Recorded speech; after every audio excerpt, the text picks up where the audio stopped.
నీ జీవితంలో నువ్వు దేవుని అడగాల్సింది ఏంటంటే, నన్ను నువ్వు ఎలా చూస్తున్నావయ్యా? నన్ను నేనైతే చాలా ఘోరంగా చూసుకుంటున్నా. నన్ను నేను చూసుకుంటున్నప్పుడు నా గురించి I have a very low opinion on my life.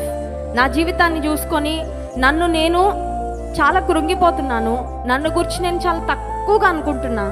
కానీ నువ్వేమనుకుంటున్నావు నా గురించి? నువ్వేం తలుస్తున్నావు నా గురించి?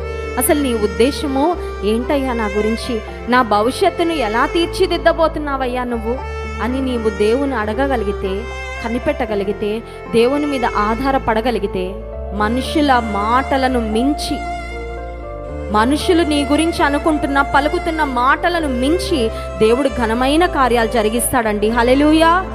You know that God is an awesome God. He can change the story of your life.